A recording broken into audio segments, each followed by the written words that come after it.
Previously, on the World War I conspiracy. The First World War started as the result of a conspiracy. But to understand this conspiracy, we must turn not to Sarajevo and the conclave of Serbian nationalists plotting their assassination of Archduke Franz Ferdinand in the summer of 1914, but to a chilly drawing room in London in the winter of 1891. Rhodes had the money and he had the contact. He was a great Rothschild man, and his mining wealth was literally uncountable. The will contains the goal, and then by the time he dies in 1902, there's funding, there's a plan, there's an agenda, there's working groups. The only thing feasible to carry out this idea is a secret society gradually absorbing the wealth of the world. And they thought if they could hook in with that alliance, then they had the possibility of defeating Germany quickly and without too much trouble. And that is basically what they did. It is to this clique, not to the doings of any conspiracy in Sarajevo, that we can attribute the real origins of the First World War, with the 9 million dead soldiers and 7 million dead civilians that lay piled in its wake. But for this cabal, 1914 was just the start of the story. In keeping with their ultimate vision of a united Anglo-American world order, the jewel in the crown of the Milner Group was to embroil the United States in the war, to unite Britain and America in their conquest of the German foe. Across the Atlantic, the next chapter in this hidden history was just getting underway. And now, part 2 of the World War I conspiracy.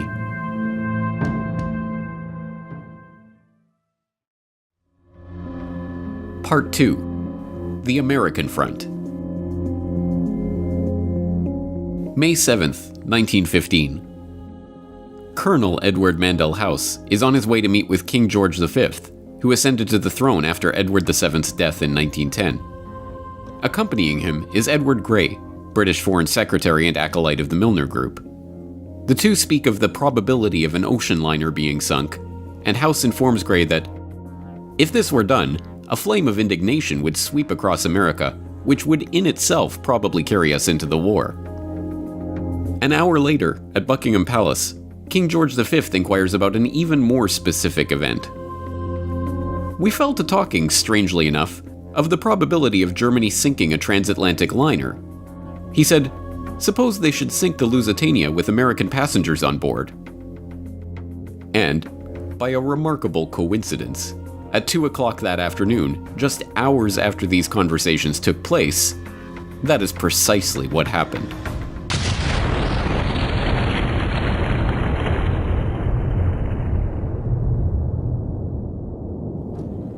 The Lusitania, one of the largest passenger liners in the world, is en route from New York to Liverpool when it is struck by a torpedo from a German U-boat. She sinks to the bottom in minutes, killing 1,198 passengers and crew, including 128 Americans. The disaster, portrayed as a brazen, unexpected attack on an innocent passenger liner, helps to shift public opinion about the war in the US. To the average American, the war suddenly doesn't feel like a strictly European concern. Every aspect of the story was, as we now know, a deception. The Lusitania was not an innocent passenger liner, but an armed merchant cruiser officially listed by the British Admiralty as an auxiliary warship. It was outfitted with extra armor, designed to carry 12 6-inch guns, and equipped with shell racks for holding ammunition.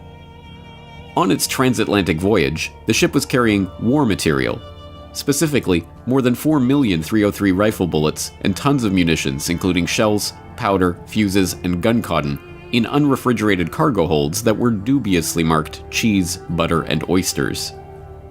This secret manifest was officially denied by the British government for generation after generation, but in 2014, a full 99 years after the event, internal government documents were finally released in which the government admitted the deception. And, most remarkably of all, by Edward Mandell House's own account, both Edward Grey and King George V himself were discussing the sinking of the Lusitania just hours before the event took place. It's a story that provides a window into the secret society's years-long campaign to draw the United States into World War I. But in order to understand this story, we have to meet Edward Mandell House and the other Milner Group co-conspirators in America. Strange as it might seem, there were no shortage of such co-conspirators in the US. Some, like the members of the influential Pilgrim Society, founded in 1902 for the encouragement of Anglo-American good fellowship, shared Rhodes's vision of a united Anglo-American world empire. Others were simply lured by the promise of money. But whatever their motivation, those sympathetic to the cause of the Round Table included some of the wealthiest and most powerful people in the United States at the time. Many of these figures were to be found at the heart of Wall Street, in the banking and financial institutions revolving around J.P. Morgan and Company. John Pierpont Morgan, or Pierpont as he preferred to be called, was the nucleus of turn-of-the-century America's banking sector. Getting his start in London in 1857 at his father's merchant banking firm, the young Pierpont returned to New York in 1858 and embarked on one of the most remarkable careers in the history of the world. Making his money financing the American robber barons of the late 19th century, from Vanderbilt's railroads to Adolph Simon Ochs's purchase of the New York Times to the buyout of Carnegie Steel, Morgan amassed a financial empire that, by the 1890s, wielded more power than the United States Treasury itself. He teamed up with his close allies, the House of Rothschild, to bail out the US government during a gold shortage in 1895 and ease the Panic of 1907, which he helped to precipitate by locking 120 of the country's most prestigious bankers in his library and forcing them to reach a deal on a $25 million loan to keep the banking system afloat. As we saw in Century of Enslavement, the history of the Federal Reserve, Morgan and his associates were only too happy to use the banking crises they helped to create to galvanize public opinion toward the creation of a central bank. So long as that central bank was owned and directed by Wall Street, of course. But their initial plan, the Aldrich Plan, was immediately recognized as a Wall Street ploy. Morgan and his fellow bankers were going to have to find a suitable cover to get their act through Congress, including, preferably, a president with sufficient progressive cover to give the new Federal Reserve Act an air of legitimacy. And they found their ideal candidate in the politically unknown president of Princeton University, Woodrow Wilson, a man who they were about to rocket straight into the White House with the help of their point man and Round Table co-conspirator, Edward Mandell House. Richard Grove, TragedyAndHope.com. Woodrow Wilson was an obscure professor at Princeton University who, from reading all that I've read about him, wasn't the smartest guy, but he was smart enough to pick up when other people had good ideas. And then he bumps into this guy named Colonel House. Now, Colonel House, he grew up in Beaumont, Texas. And Colonel House's dad was like a Rhett Butler type of smuggler, privateer, pirate during the Confederate War with the Union. So Colonel House, first off, he's not a colonel. It's just like a title he gave himself to make him seem more than he was. But he did come from a politically connected family in the South that were doing business with the British during the Civil War. So Colonel House, in the early 1900s, makes Woodrow Wilson his protege. And Colonel House himself is being puppeted by a few people in the layers of the Anglo-American establishment above him. And so we are left with the public persona of Woodrow Wilson, and here he is, and he's got this, this whole new Federal Reserve system that's going to come in during his administration, which was also kind of a precursor to getting America into the war. Because it changed our financial dependency from being self-reliant and printing our own debt-free money to being indentured to international bankers who charge us as they print money out of thin air and charge future generations for it. The election of Woodrow Wilson once again shows how power operates behind the scenes to subvert the popular vote and the will of the public. Knowing that the stuffy and politically unknown Wilson would have little chance of being elected over the more popular and affable William Howard Taft, Morgan and his banking allies bankrolled Teddy Roosevelt on a third-party ticket to split the Republican vote. The strategy worked, and the banker's real choice, Woodrow Wilson, came to power with just 42% of the popular vote. With Wilson in office and Colonel House directing his actions, Morgan and his conspirators got their wish. 1913 saw the passage of both the Federal Income Tax and the Federal Reserve Act, thus consolidating Wall Street's control over the economy. World War I, brewing in Europe just 8 months after the creation of the Federal Reserve, was to be the first full test of that power. But difficult as it had been for the Round Table to coax the British Empire out of its splendid isolation from the continent and into the web of alliances that precipitated the war, it would be that much harder for their American fellow travelers to coax the United States out of its own isolationist stance. Although the Spanish-American War had seen the advent of American imperialism, the thought of the US getting involved in that European war was still far from the minds of the average American. A 1914 editorial from the New York Sun captures the sentiment of most of America at the time of the outbreak of the war in Europe. There is nothing reasonable in such a war as that for which Europe has been making ready, and it would be folly for this country to sacrifice itself to the frenzy of dynastic policies and the clash of ancient hatreds which is urging the old world to its destruction.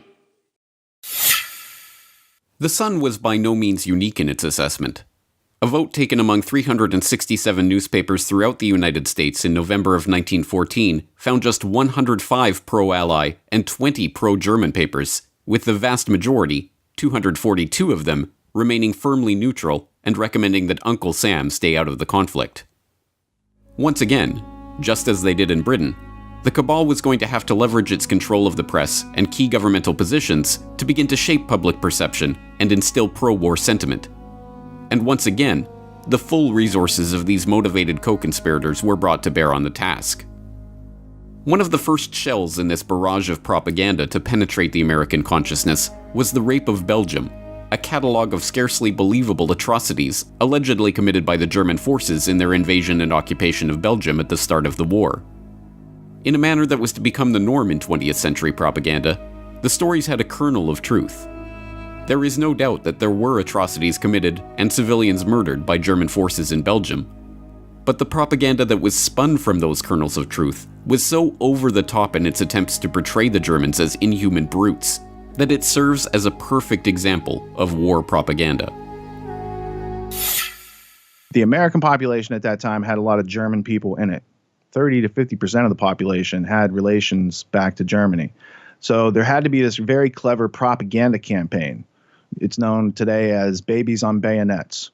So if you have no interest in World War I, but you think it's interesting to study propaganda so you don't get fooled again, then type it into your favorite search engine, Babies on Bayonets, World War I. You'll see hundreds of different posters where the Germans are bayoneting babies, and it brings about emotions, and it doesn't give you the details of anything, and emotions drive wars, not facts. Facts are left out and deleted all the time in order to create wars.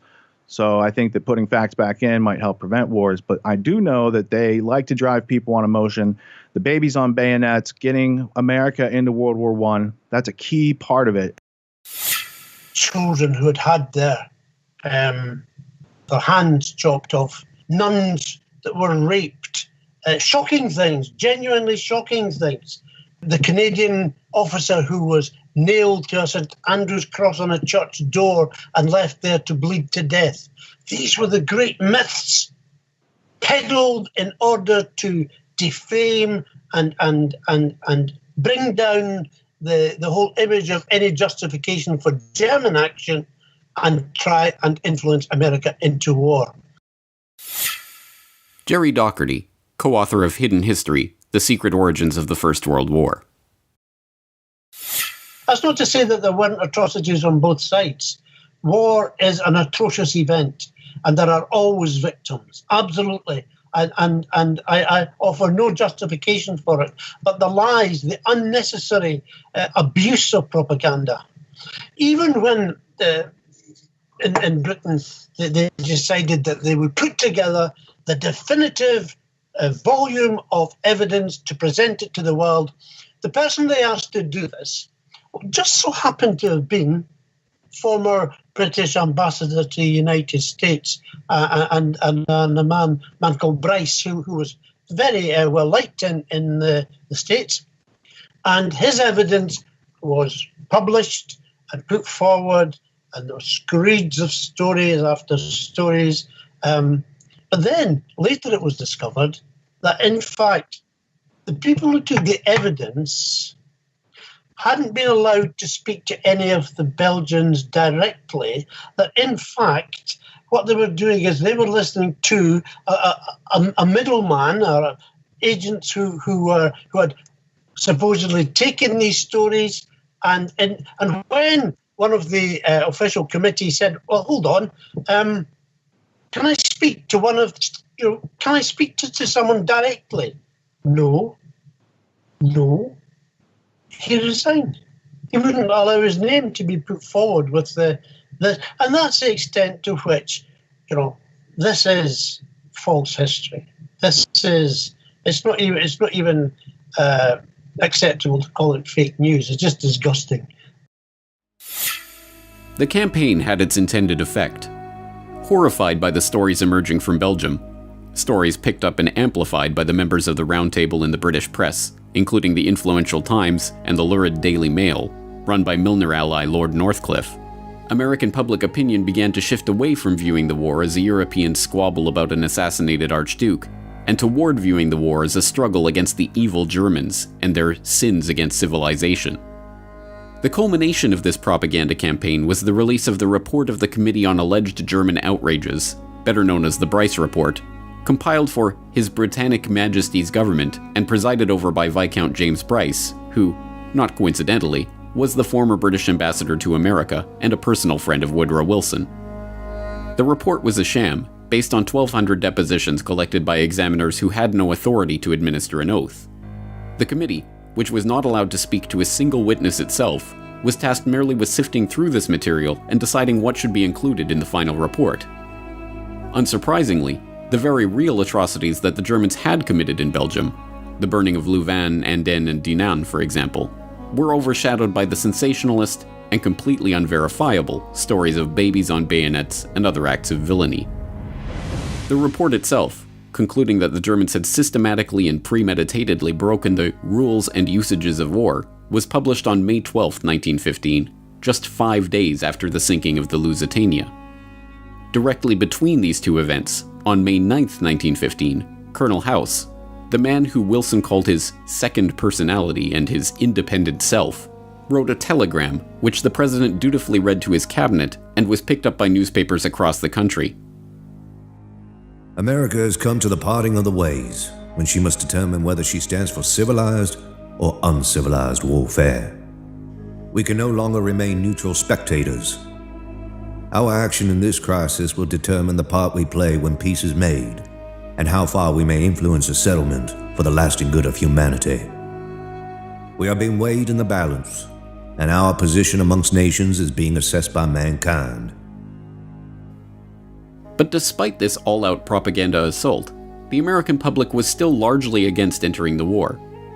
It was in this context that the same group of Wall Street financiers who had maneuvered Wilson into the White House presided over the 1916 presidential election, one that the country knew would decisively conclude America's neutrality in the war, or its decision to send forces to engage in European combat for the first time in history. The bankers left nothing to chance. Wilson, who would predictably follow House's lead on all matters, including war, was still their preferred candidate. But his competitor, Charles Evan Hughes, was no less of a Wall Street man. Hughes's roots were as a Wall Street lawyer. His firm represented the New York, Westchester, and Boston Railroad Company for J.P. Morgan and Company, and the Baptist Bible class that he led boasted many wealthy and influential members, including John D. Rockefeller Jr. The affable Hughes was stiff competition for the wooden and charmless Wilson, but such was the importance of American neutrality that "He kept us out of war" actually became the central slogan of the campaign that saw Wilson return to the White House. And then, of course, came the famous election of 1916. Wilson wasn't popular, but Wilson simply, he had no kind of public persona which warmed people. On the contrary, he was a cold fish. He had dubious links with several of those who were powerful in Wall Street. But his propaganda for re-election was, he kept us out of war. Here was a man, vote for Wilson, he kept us out of war. An inherent promise that he would continue to keep America out of war. And in fact, of course, within months, America was was thrown into the war by its own government.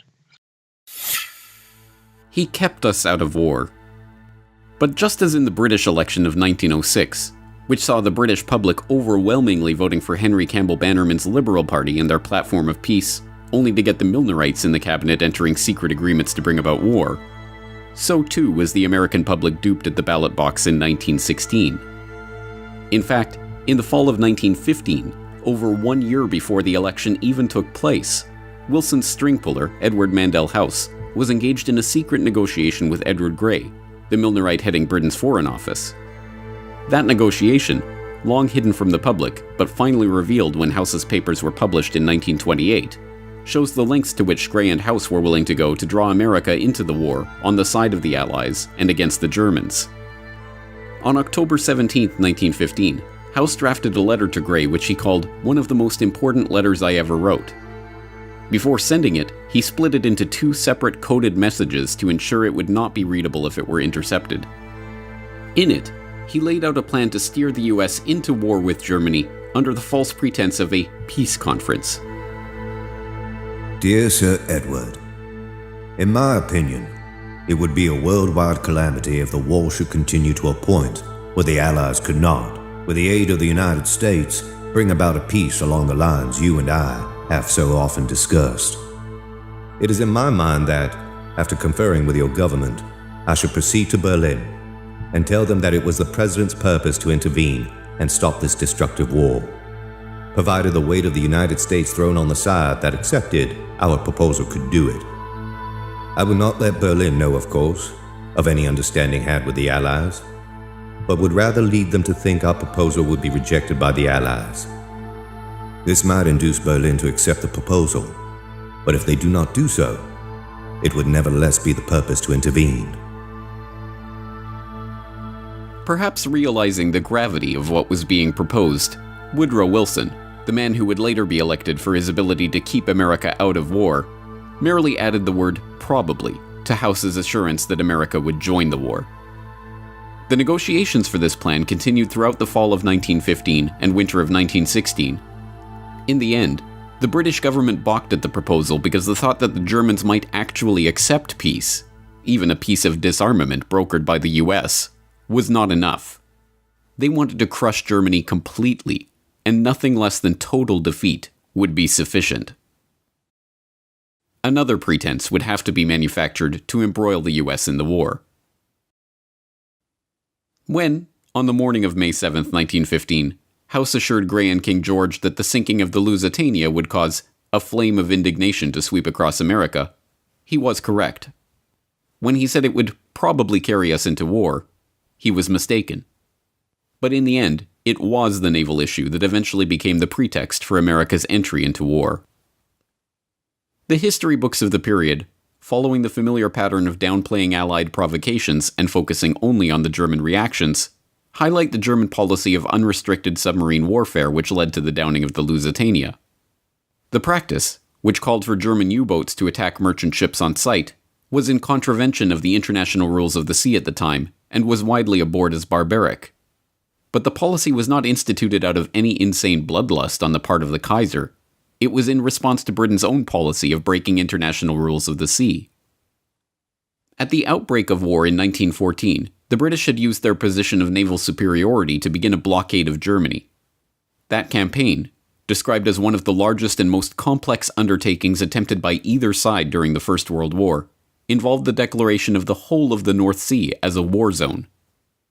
As a so-called distant blockade, involving the indiscriminate mining of an entire region of the high seas, the practice was in direct violation of the Declaration of Paris of 1856. The indiscriminate nature of the blockade, declaring the most basic of supplies like cotton and even food itself to be contraband, was a violation of the Declaration of London of 1909. More to the point, as an attempt to starve an entire country into submission, it was a crime against humanity. Eventually reduced to a starvation diet of 1,000 calories per day, tuberculosis, rickets, edema, and other maladies began to prey at those Germans who did not succumb to hunger. By the end of the war, the National Health Office in Berlin calculated that 763,000 people had died as a direct result of the blockade. Perversely, the blockade did not end with the war.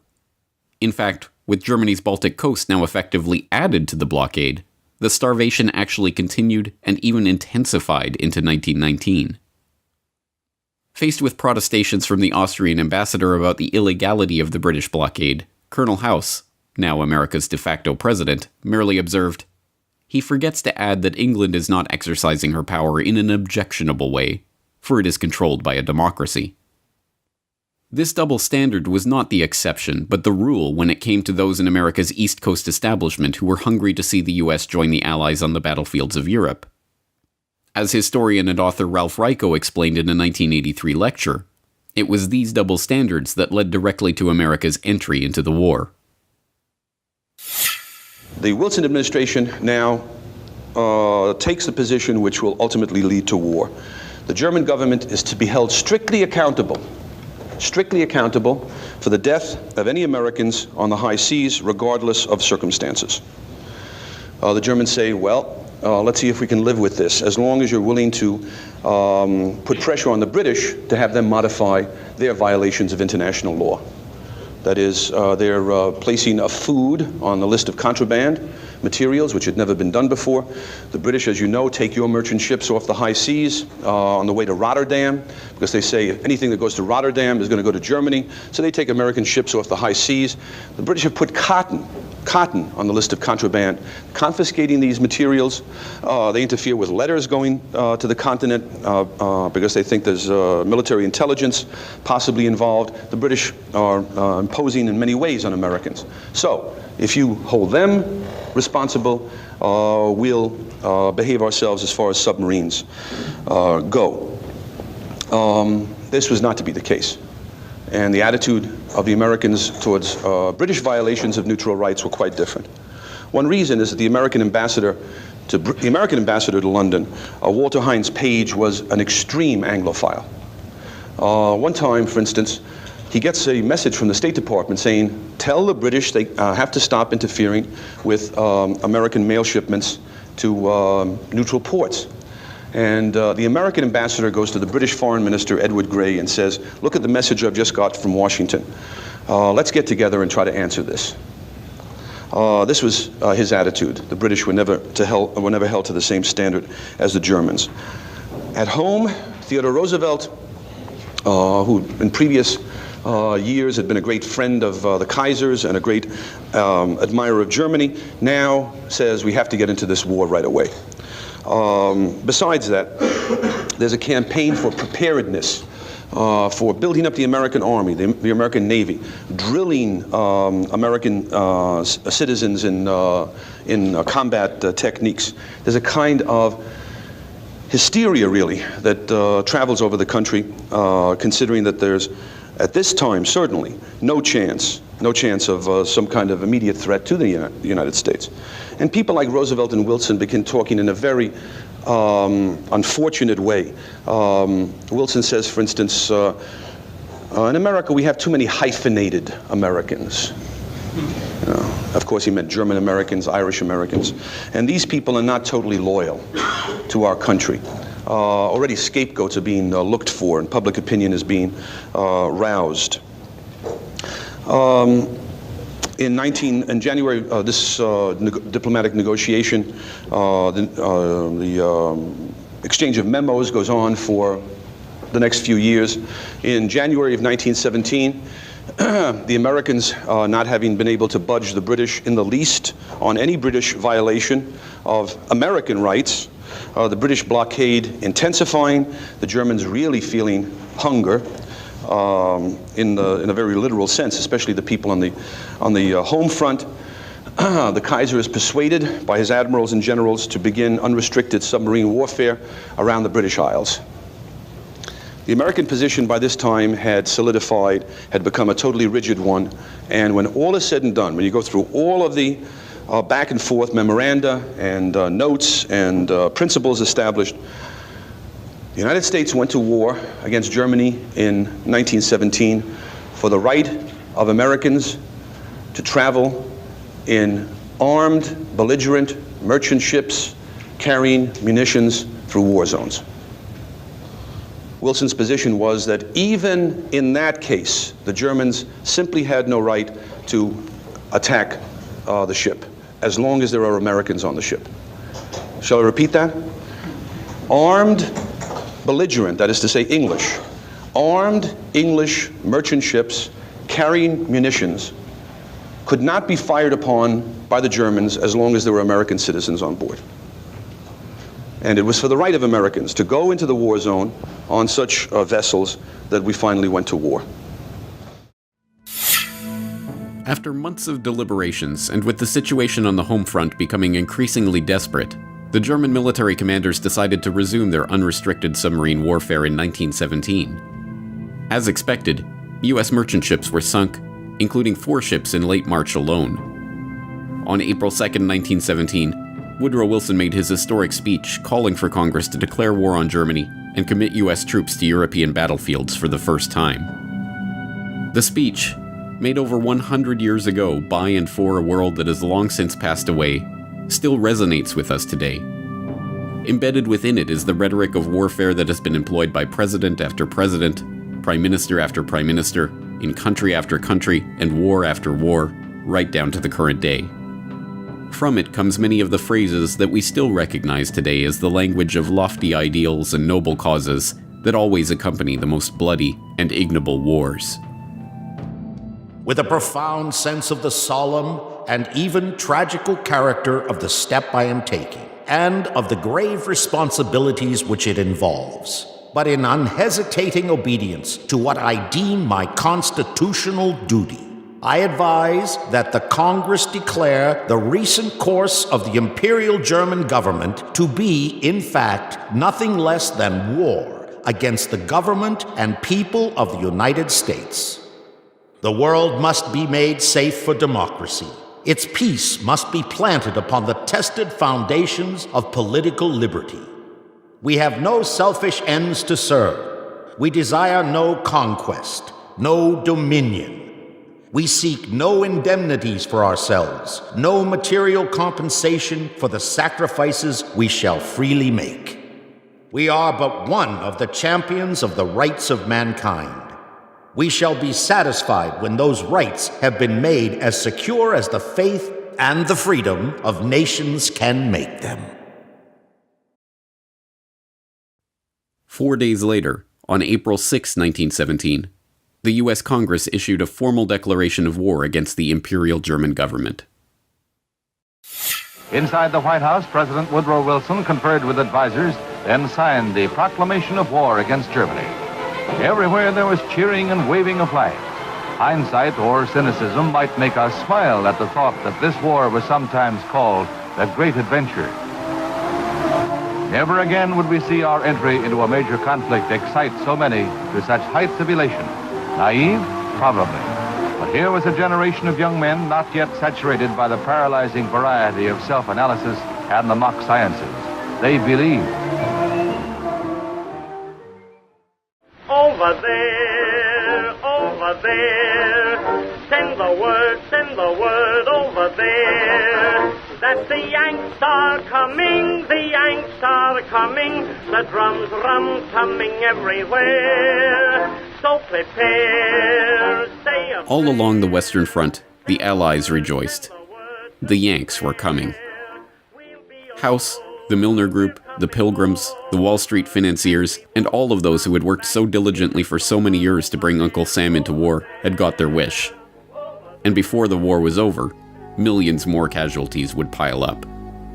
Carnage the likes of which the world had never seen before had been fully unleashed. The trenches and the shelling, the no man's land and the rivers of blood, the starvation and the destruction, the carving up of empires, and the eradication of an entire generation of young men. Why? What was it all for? What did it accomplish? What was the point? To this day, over 100 years later, we still look back on the horrors of that great war with confusion. For so long we have been told non-answers about incompetent generals and ignorant politicians. It's the senselessness of war the teachers of this fraudulent and partial history have told us with a shrug. But Now that the players who worked to set the stage for this carnage have been unmasked, these questions can finally be answered.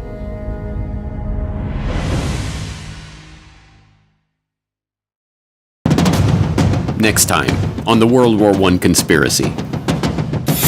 War is an instrument of massive change. We know that. Through glasses, we can see men maddened, men covered with earth and blood, falling one upon the other. Why is to bring about, I suspect, a plan to control world society in which you and I won't find the freedoms to believe and think and do as we believe. The population of Europe was enormously greater than it had ever been before. And now the time came to slaughter some part of the sheep for the purposes of the ones who were in control.